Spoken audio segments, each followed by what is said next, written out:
मेरे प्यारे देशवासियों, नमस्कार। आज 2025 की पहली मन की बात हो रही है। आप लोगों ने एक बात जरूर नोटिस की होगी, हर बार मन की बात महीने के आखिरी रविवार को होती है, लेकिन इस बार हम एक सप्ताह पहले चौथे रविवार के बजाय तीसरे रविवार को ही मिल रहे हैं, क्योंकि अगले सप्ताह रविवार के दिन ही गणतंत्र दिवस है। मैं सभी देशवासियों को गणतंत्र दिवस की अग्रिम शुभकामनाएं देता हूं। साथियों, इस बार का गणतंत्र दिवस बहुत विशेष है।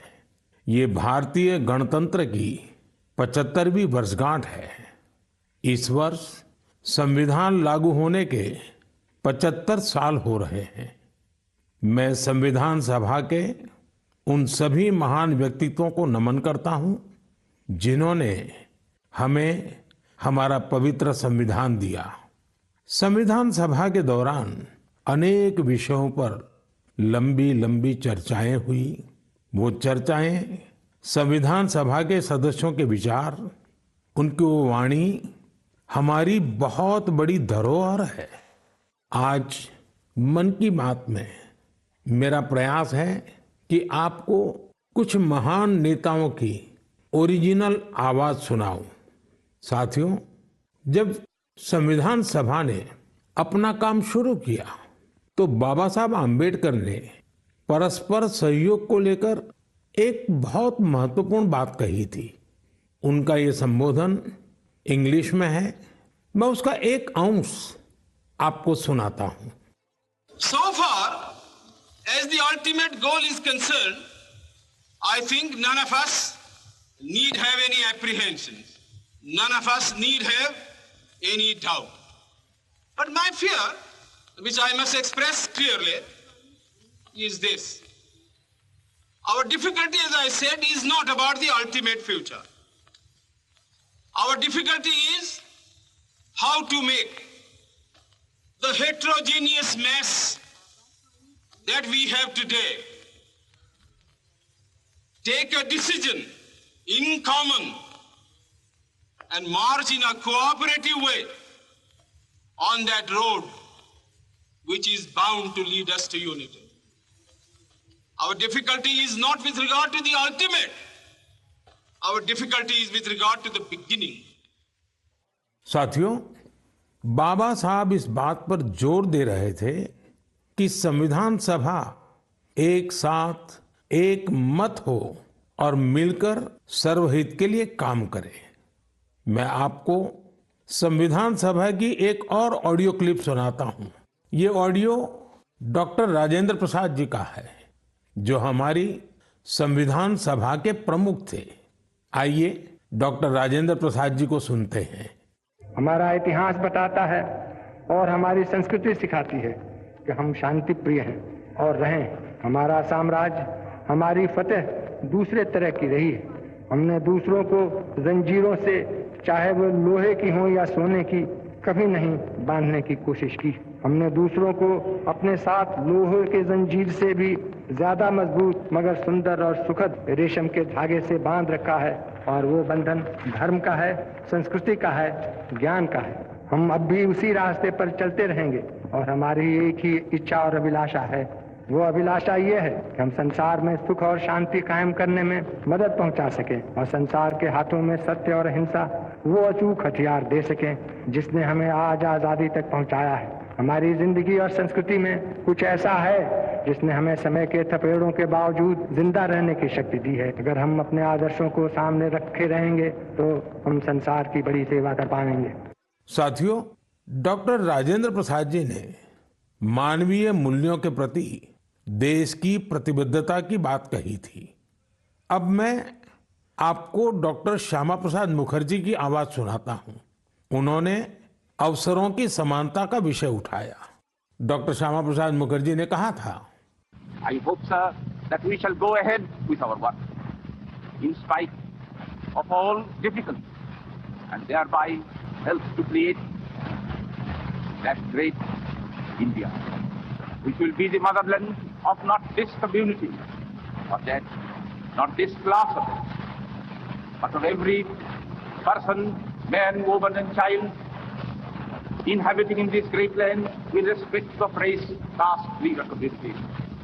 Everyone to have an equal opportunity so that he or she can develop himself and herself according to the best talent and serve the great common motherland of the earth. साथियों, मुझे उम्मीद है आपको भी संविधान सभा की डिबेट से ये ओरिजिनल ऑडियो सुनकर अच्छा लगा होगा। हम देशवासी को इन विचारों से प्रेरणा लेकर ऐसे भारत के निर्माण के लिए काम करना है जिस पर हमारे संविधान निर्माताओं को भी गर्व हो। साथियों, गणतंत्र दिवस से एक दिन पहले 25 जनवरी को नेशनल वोटर्स डे है। ये दिन इसलिए अहम है क्योंकि इस दिन भारतीय निर्वाचन आयोग की स्थापना हुई थी।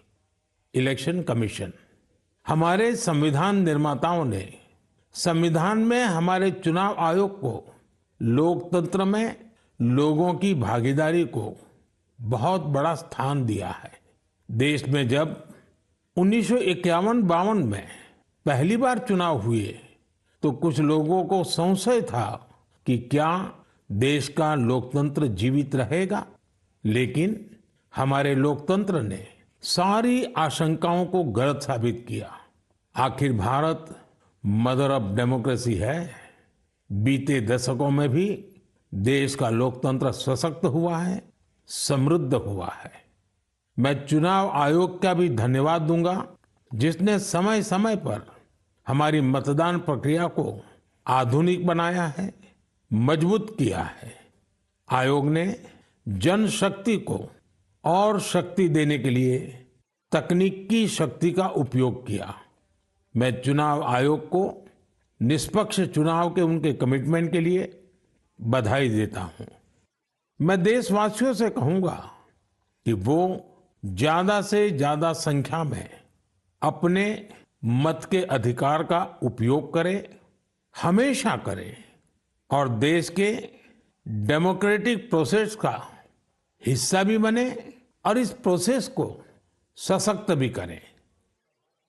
मेरे प्यारे देशवासियों, प्रयागराज में महाकुंभ का श्री गणेश हो चुका है। चिरस्मरणीय जन सैलाब, अकल्पनीय दृश्य और समता समरसता का असाधारण संगम। इस बार कुंभ में कई दिव्य योग भी बन रहे हैं। कुंभ का ये उत्सव विविधता में एकता का उत्सव मनाता है। संगम की रेती पर पूरे भारत के, पूरे विश्व के लोग जुड़ते हैं। हजारों वर्षों से चली आ रही इस परंपरा में कहीं भी कोई भेदभाव नहीं, जातिवाद नहीं। इसमें भारत के दक्षिण से लोग आते हैं, भारत के पूर्व और पश्चिम से लोग आते हैं। कुंभ में गरीब अमीर सब एक हो जाते हैं। सब लोग संगम में डुबकी लगाते हैं, एक साथ भंडारों में भोजन करते हैं, प्रसाद लेते हैं। तभी तो कुंभ एकता का महाकुंभ है। कुंभ का आयोजन हमें ये भी बताता है कि कैसे हमारी परंपराएं पूरे भारत को एक सूत्र में बांधती हैं। उत्तर से दक्षिण तक मान्यताओं को मानने के तरीके एक जैसे ही हैं। एक तरफ प्रयागराज, उज्जैन, नासिक और हरिद्वार में कुंभ का आयोजन होता है, वैसे ही दक्षिण भूभाग में गोदावरी, कृष्णा, नर्मदा और कावेरी नदी के तटों पर पुष्करम होते हैं। ये दोनों ही पर्व हमारी पवित्र नदियों से, उनकी मान्यताओं से जुड़े हुए हैं।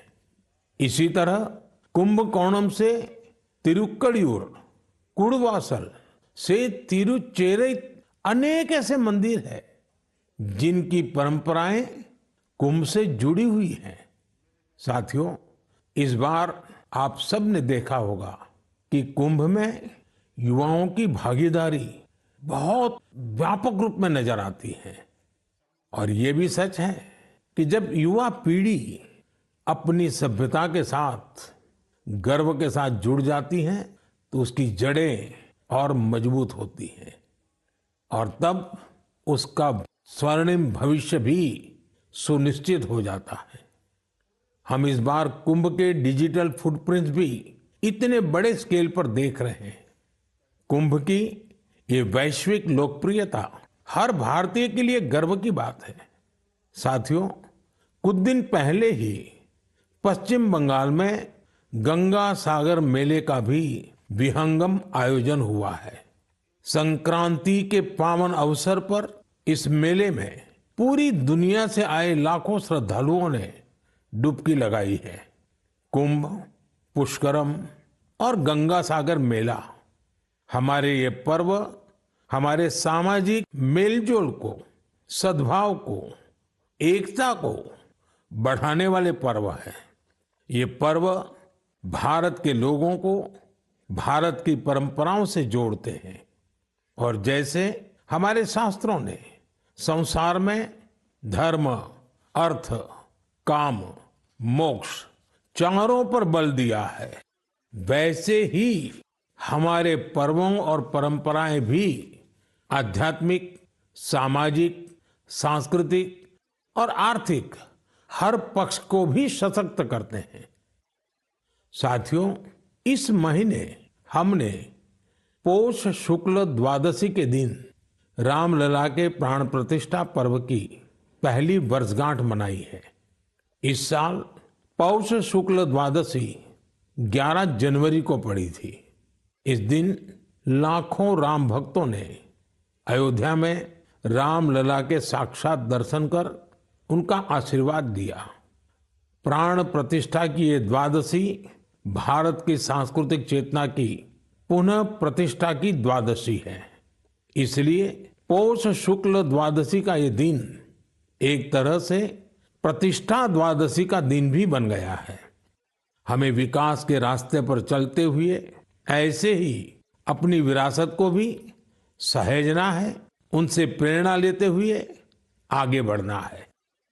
मेरे प्यारे देशवासियों, 2025 की शुरुआत में ही भारत ने अंतरिक्ष के क्षेत्र में कई ऐतिहासिक उपलब्धियां हासिल की हैं।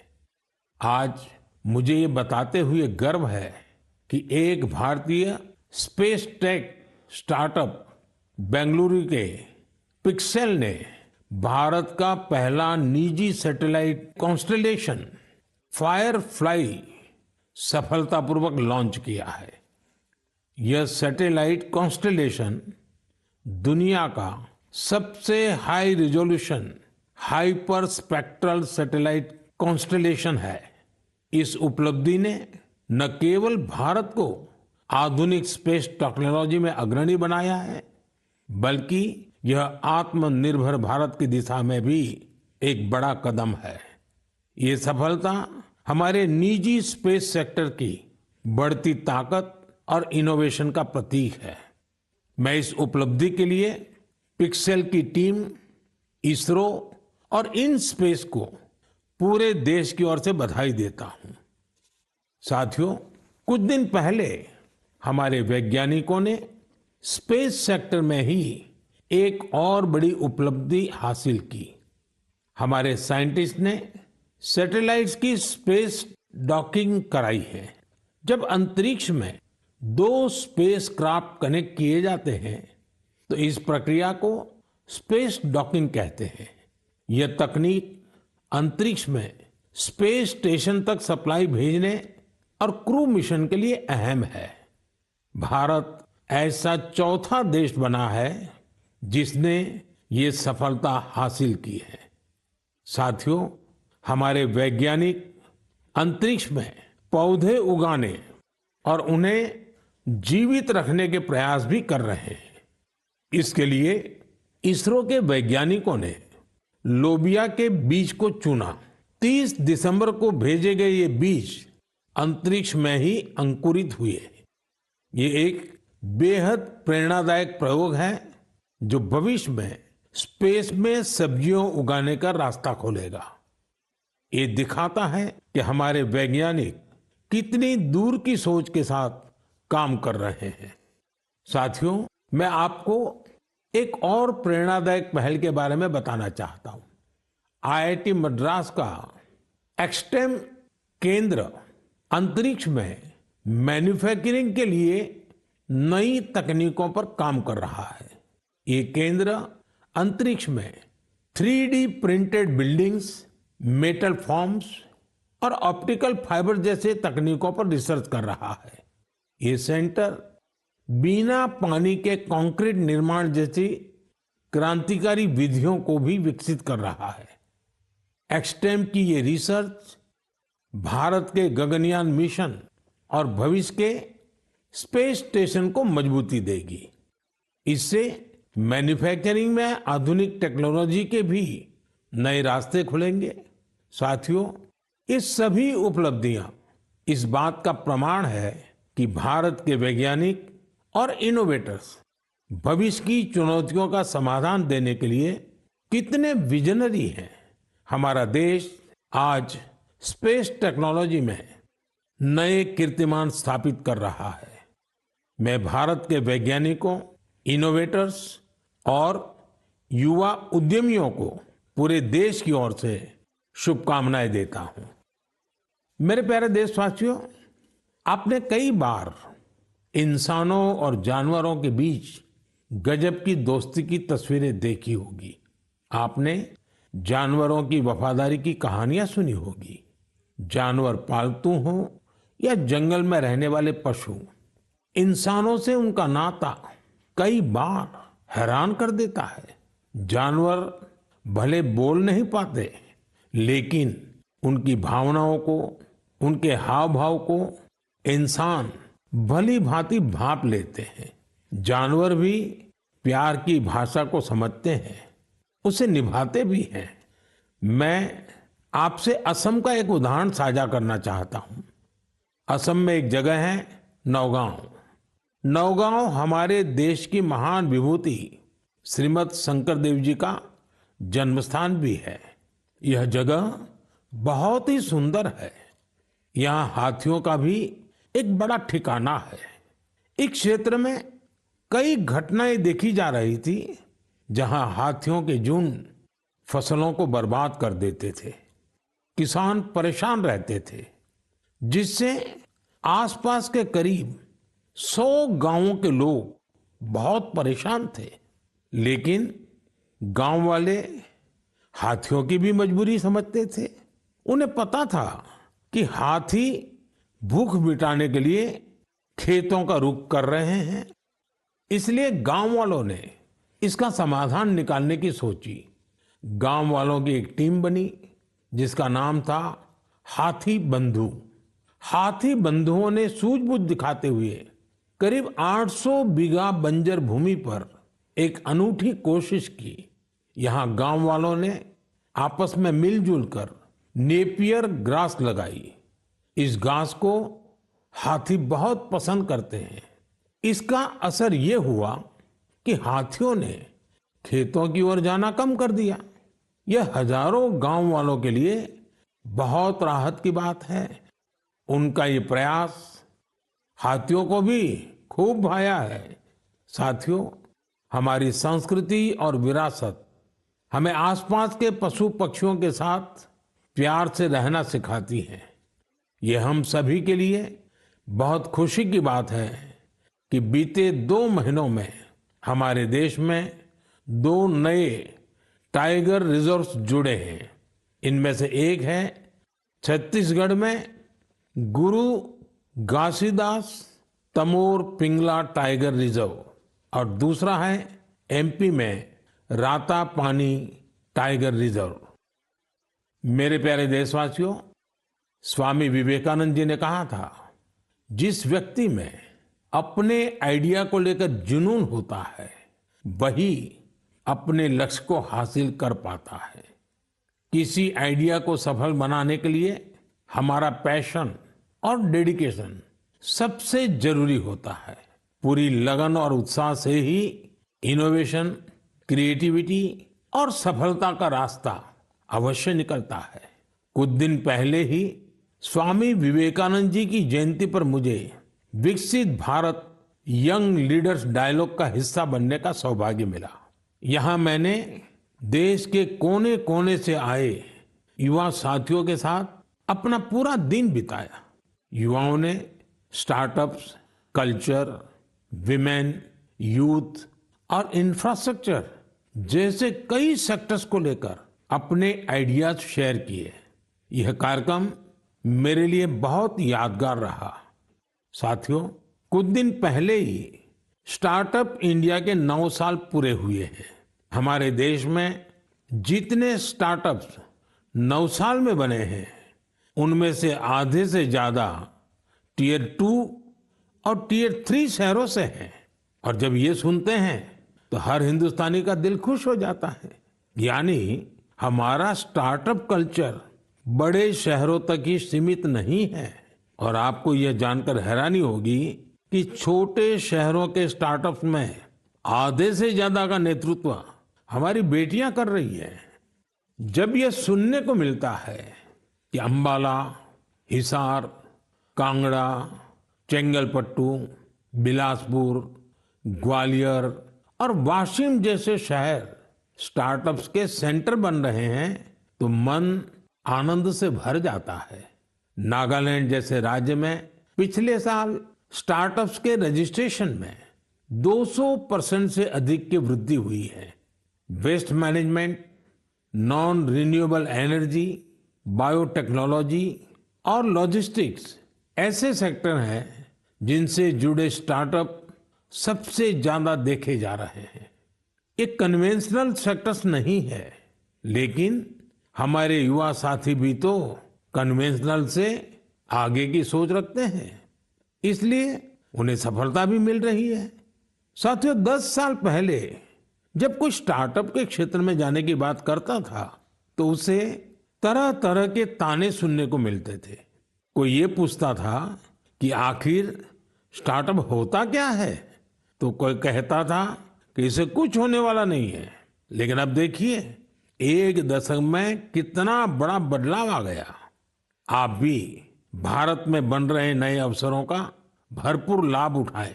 अगर आप खुद पर विश्वास रखेंगे तो आपके सपनों को भी नई उड़ान मिलेगी। मेरे प्यारे देशवासियों, नेक नियत से निस्वार्थ भावना के साथ किए गए कामों की चर्चा दूर सुदूर पहुंच ही जाती है। और हमारा मन की बात तो इसका बहुत बड़ा प्लेटफॉर्म है।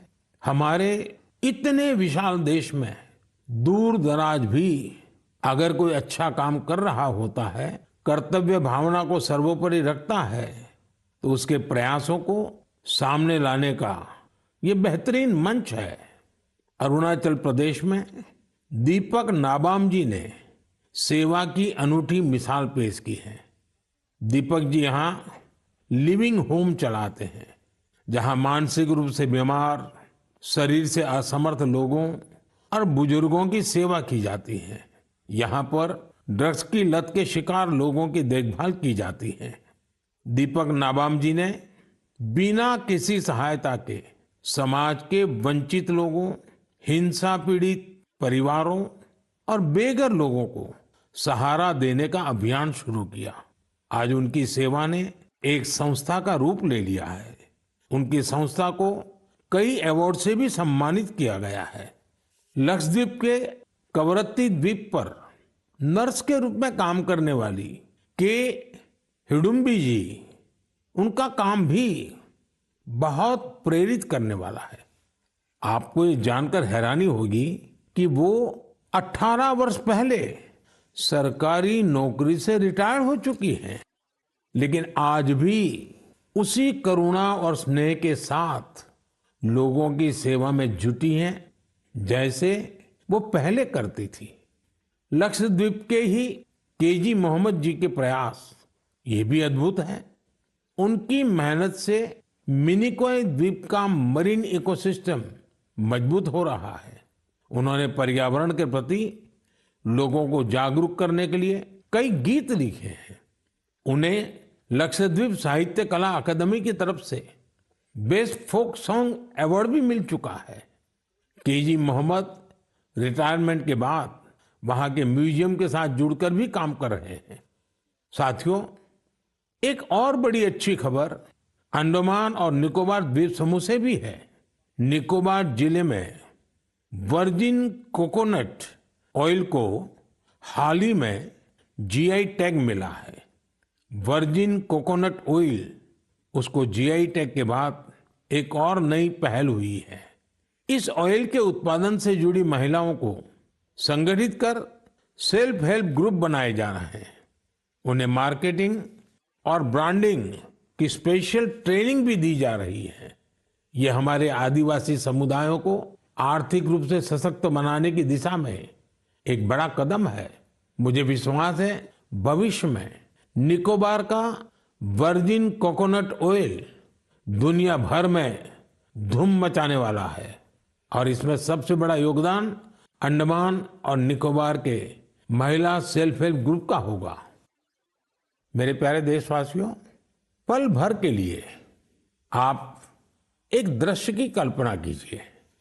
कोलकाता में जनवरी का समय है, दूसरा विश्व युद्ध अपने चरम पर है और इधर भारत में अंग्रेजों के खिलाफ गुस्सा उफान पर है।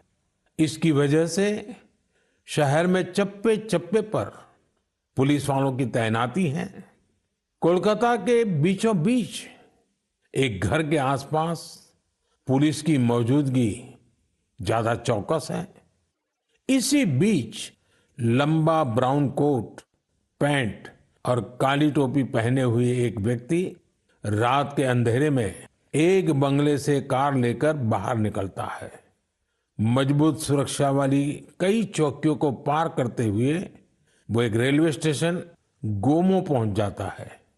ये स्टेशन अब झारखंड में है। यहां से एक ट्रेन पकड़कर वो आगे के लिए निकलता है। इसके बाद अफगानिस्तान होते हुए वो यूरोप जा पहुंचता है और यह सब अंग्रेजी हुकूमत के अवैध किलेबंदी के बावजूद होता है। साथियों, ये कहानी आपको फिल्मी सीन जैसी लगती होगी। आपको लग रहा होगा इतनी हिम्मत दिखाने वाला व्यक्ति आखिर किस मिट्टी का बना होगा। दरअसल ये व्यक्ति कोई और नहीं, हमारे देश की महान विभूति नेताजी सुभाष चंद्र बोस थे। 23 जनवरी यानी उनकी जन्म जयंती को अब हम पराक्रम दिवस के रूप में मनाते हैं। उनके शौर्य से जुड़ी इस गाथा में भी उनके पराक्रम की झलक मिलती है।